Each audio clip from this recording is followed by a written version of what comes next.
Hi everyone, I hope everyone is preparing well for the exams and today I'm making this short video so that everyone can understand how to prepare in the last final stage of your revision strategy. Basically when it comes to law subject हम बहुत सारे minor acts को often ignore कर देते हैं जो कि बहुत ज़्यादा important होते हैं. तो whenever you are revising for UGC NET law just make sure कि आप ये सारे एक्ट्स को ना मिस करें. कंपटीशन एक्ट हो गया, मोटर व्हीकल एक्ट हो गया, नेगोशिएबल इंस्ट्रूमेंट एक्ट हो गया, सेल्स ऑफ गुड्स एक्ट हो गया, पार्टनरशिप एक्ट हो गया. So you don't need to go through each and every act section wise. You don't have to do that. For example अगर competition act है तो उसमें मोस्टली प्रीवियस ईयर पेपर्स में section 3 और सेक्शन 4 से बहुत ज़्यादा सवाल पूछते हैं. तो you just need to revise section 3 and section 4. Similarly when it comes to negotiable instruments act तो उसमें you don't need to revise right from section 1.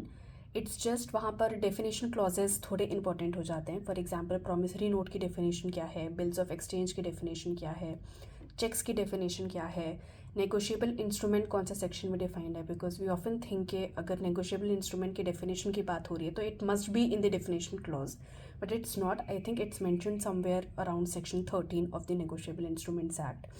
And mostly promissory note and bills of estoppel पर bills of exchange पर सवाल पूछ लिए जाते हैं. तो जस्ट मेक श्योर कि आप basic definitions negotiable instrument act की कवर करें. Similarly when it comes to environmental conventions, ये बहुत ज़्यादा इंपॉर्टेंट एरिया है जहाँ से आजकल UGC रिपीटेटिवली सवाल पूछ रही है. When you will cover environmental conventions तो ये आपके लिए बेटर होगा paper 1 as well as for paper 2. I have also shared the PDF of all the important environmental conventions. So if you have time, just go and check that PDF.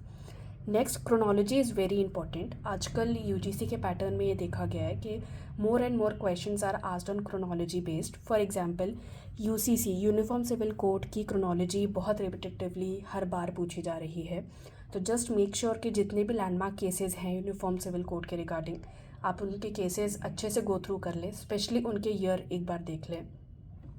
Another area जहाँ से chronology based सवाल आ रहे हैं वो है constitution. For example constitution के fundamental rights में article 19 clause 2 की क्रोनोलॉजी पूछ ली जाती है कि उसमें कौन कौन से एक्सेप्शन के ग्राउंड्स मेंशन्ड है. इसके अलावा आर्टिकल 32 की क्रोनोलॉजी पूछ ली जाती है. रिट्स में कौन सी रिट्स कॉन्स्टिट्यूशन में कब कहाँ पर मेंशन्ड है, फर्स्ट रिट कौन सी मेंशन्ड है, सेकंड कौन सी मेंशन्ड है, so on and so fourth. Similarly constitutional law की फंडामेंटल ड्यूटीज़ की आजकल क्रोनोलॉजी बहुत ज़्यादा पूछी जा रही है. तो जस्ट मेक श्योर कि आप फंडामेंटल ड्यूटीज़ अच्छे से एक बार देख कर जाएँ.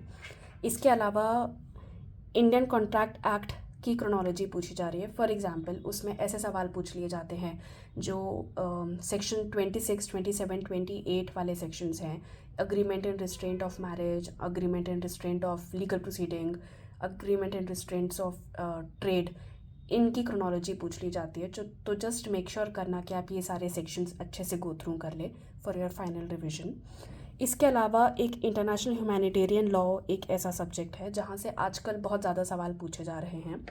बहुत ज़्यादा सवाल तो नहीं पूछे जाते हैं लेकिन रिपीटेटिवली 1 या 2 सवाल हर बार देखने को मिल रहे हैं और वो सेम ही सब्जेक्ट एरिया के अराउंड है. For example if you are covering international humanitarian law तो जस्ट मेक श्योर कि आप उसमें Geneva convention and Hague convention, आप ये दोनों कन्वेंशंस को कवर करें. इसके भी मैंने हैंडआउट्स आपको दिए हुए हैं if you want to check the Telegram link. And even if you don't want to check these notes then also it's fine.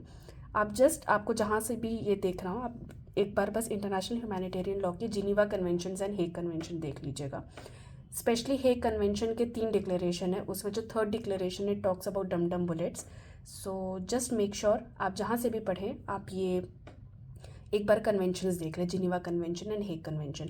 अगर आप मेरे हैंडआउट से पढ़ना चाहते हैं then it's good, otherwise also just make sure कि आप ये सारी चीज़ें गो थ्रू कर लें.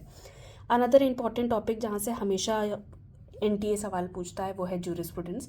जूरिस्प्रूडेंस में अगेन थ्योरीज बहुत ज़्यादा पूछ ली जाती है। For example theories of rights में विल थ्योरी, इंटरेस्ट थ्योरी पूछ ली जाती है। कॉर्पोरेट पर्सनालिटी थ्योरीज पूछ ली जाती हैं कि फिक्शन थ्योरी के प्रोपाउंडर कौन हैं। तो जस्ट मेक श्योर करना कि आप लोग हर थ्योरी पढ़ लें और थ्योरी के प्रोपाउंडर्स पढ़ लें। इसके अलावा बुक्स एंड ऑथर्स एक एरिया है जहाँ से बहुत ज़्यादा सवाल आजकल पूछा जा रहा है।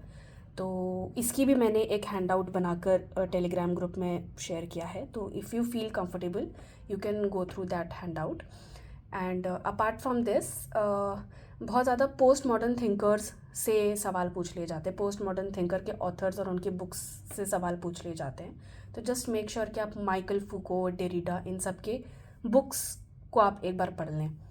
इसके अलावा IPC एंड BNS के ट्रांजिशन प्रोविजंस आजकल पूछ लिए जाते हैं कि ऐसे कौन कौन से प्रोविजंस हैं जो BNS में डिफाइंड है और IPC में डिफाइंड नहीं है।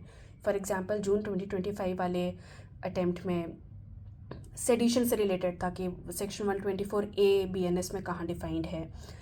सिमिलरली जो डेफिनेशन क्लॉज है उसमें आप लोग मेक श्योर करना कि आप लोग पर्सन, विमेन, चाइल्ड, एनिमल, इन सब की डेफिनेशन एक बार गो थ्रू कर लें। इसके अलावा कंपैरेटिव पब्लिक लॉ एक ऐसा एरिया है जहाँ से बहुत ज़्यादा सवाल पूछे जा रहे हैं। तो इसमें US का अमेंडमेंट प्रोसीजर से ऑलमोस्ट हर साल सवाल पूछते हैं। तो जस्ट मेक श्योर करना कि आप लोग US का अमेंडमेंट प्रोसीजर एक बार पढ़ के चले जाएं।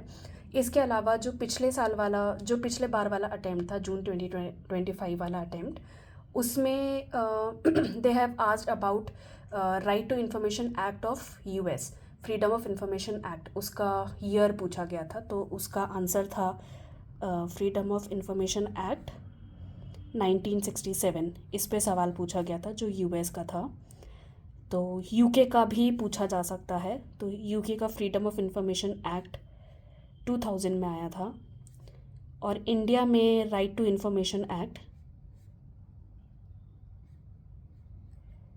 RTI एक्ट आया था 2005 में। तो पिछले बार इन्होंने freedom of information act US का पूछा था, इस बार हो सकता है UK का पूछ ले, और इंडिया का उसका काउंटर है 2005।